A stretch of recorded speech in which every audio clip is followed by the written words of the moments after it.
샬롬, 2023년 12월 15일 금요일입니다. 기도하겠습니다. 주님, 오늘도 주의 말씀으로 하루를 시작합니다. 사랑하는 주님, 깨어 이 세상을 어미하시고 다스리시는 주님의 세계를 바라봅니다. 주님의 크신 뜻을 다 헤아릴 수 없음에도 이해한 척, 아는 척 해왔음을 고백합니다. 주님, 오늘 하루 입을 닫고 귀를 더욱 열어 이 세상을 통해 말씀하시는 주님의 음성을 듣게 하소서. 예수님의 이름으로 기도드립니다. 아멘. 오늘의 말씀은 욥기 39장입니다. 산 염소가 새끼 치는 때를 내가 아느냐? 암사슴이 새끼 낳는 것을 내가 본 적이 있느냐? 그것이 몇 달 만에 만삭되는지 아느냐? 그 낳을 때를 아느냐? 그것들은 몸을 구부리고 새끼를 낳으니 그 괴로움이 지나가고 그 새끼는 강하여져서 빈들에서 크다가 나간 후에는 다시 돌아오지 아니하느니라. 누가 들나귀를 놓아 자유롭게 하였느냐? 누가 빠른 나귀에 매인 것을 풀었느냐?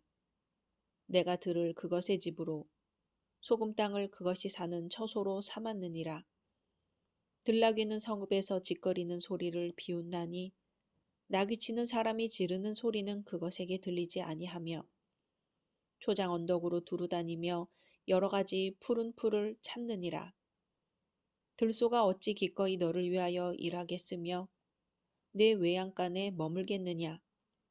내가 능히 줄로 매어 들소가 일항을 길게 하겠느냐? 그것이 어찌 골짜기에서 너를 따라 썰애를 끌겠느냐? 그것이 힘이 세다고 내가 그것을 의지하겠느냐? 내 수고를 그것에게 맡기겠느냐? 그것이 내 곡식을 집으로 실어오며 내 타작마당에 곡식 모으기를 그것에게 의탁하겠느냐? 타조는 즐거이 날개를 치나 학의 깃털과 날개 같겠느냐? 그것이 알을 땅에 버려두어 흙에서 더워지게 하고 발에 깨어질 것이나 들짐승에게 밟힐 것을 생각하지 아니하고 그 새끼에게 모질게 대함이 제 새끼가 아닌 것처럼 하며 그 고생한 것이 헛되게 될지라도 두려워하지 아니하나니 이는 하나님이 지혜를 베풀지 아니하였고 총명을 주지 아니함이라. 그러나 그것이 몸을 떨쳐 뛰어갈 때에는 말과 그 위에 탄 자를 우습게 여기느니라. 말의 힘을 내가 주었느냐? 그 목에 흩날리는 갈기를 내가 입혔느냐? 내가 그것으로 메뚜기처럼 뛰게 하였느냐? 그 위험스러운 콧소리가 두려우니라. 그것이 골짜기에서 발굽질하고 힘 있음을 기뻐하며 앞으로 나아가서 군사들을 맞되 두려움을 모르고 겁내지 아니하며 칼을 대할지라도 물러나지 아니하니 그의 머리 위에서는 화살통과 빛나는 창과 투창이 번쩍이며 땅을 삼킬 듯이 맹렬히 성내며 나팔 소리에 머물러 서지 아니하고 나팔 소리가 날 때마다 힝힝 울며 멀리서 싸움 냄새를 맡고 지휘관들의 호령과 외치는 소리를 듣느니라. 매가 떠올라서 날개를 펼쳐 남쪽으로 향하는 것이 어찌 내 지혜로 말미암음이냐. 독수리가 공중에 떠서 높은 곳에 보금자리를 만드는 것이 어찌 내 명령을 따름이냐. 그것이 낭떠러지에 집을 지으며 뾰족한 바위 끝이나 험준한 데 살며 거기서 먹이를 살피나니 그 눈이 멀리 봄이며 그 새끼들도 피를 빠나니 시체가 있는 곳에는 독수리가 있느니라. 아멘. 모든 일에는 기한이 있습니다. 봄이 가고 여름이 오는 것, 식물이 철을 따라 변화하는 것, 동물들이 잉태하여 자라고 숨을 거두는 것 등에는 모두 기한이 있습니다. 창조세계에 존재하는 모든 기한은 하나님께서 창조시에 친히 정해주신 것입니다. 본문에서 하나님께서는 욥에게 짐승들의 수태의 기한과 그 낳는 때에 대해 말씀하십니다. 하나님은 물으십니다.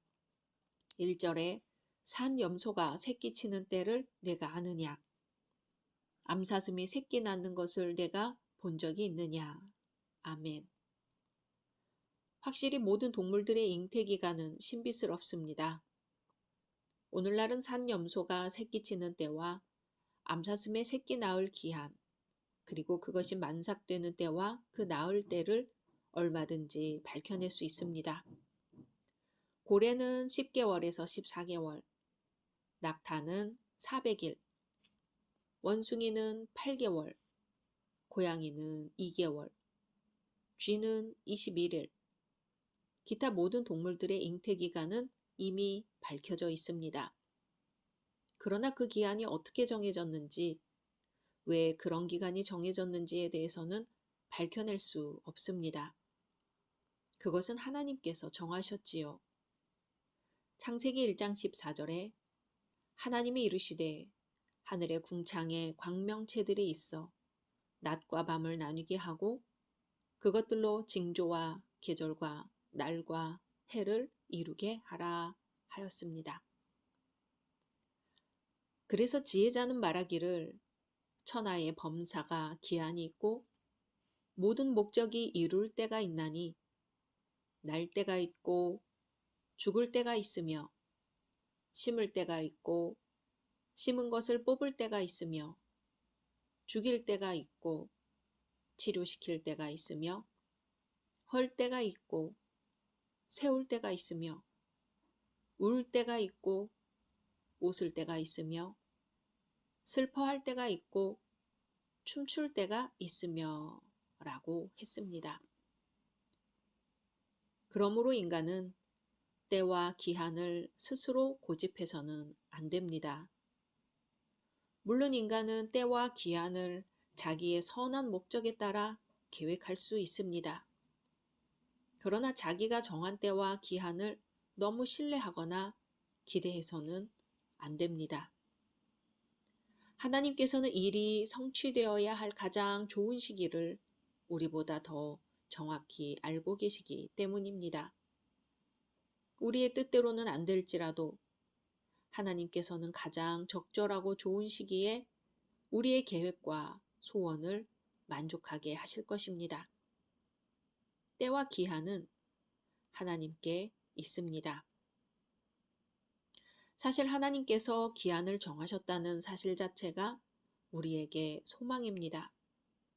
기한은 질서이며 기대이고 가능성이며 소망입니다. 우리는 하나님께서 인류의 역사에서 한순간도 눈을 돌리지 않고 계신다는 것을 신앙으로 고백합니다. 그러나 우리는 현실을 보면 가끔 하나님의 통치에 회의를 품게 됩니다. 그만큼 우리의 현실은 하나님의 통치를 실감할 수 없을 정도로 암울한 경우가 많지요. 그러나 우리는 역사의 고비마다에서 일어났던 사건을 보며 하나님의 통치를 인정하지 않을 수 없습니다. 하나님께서는 인류의 역사에 적극적으로 개입하십니다.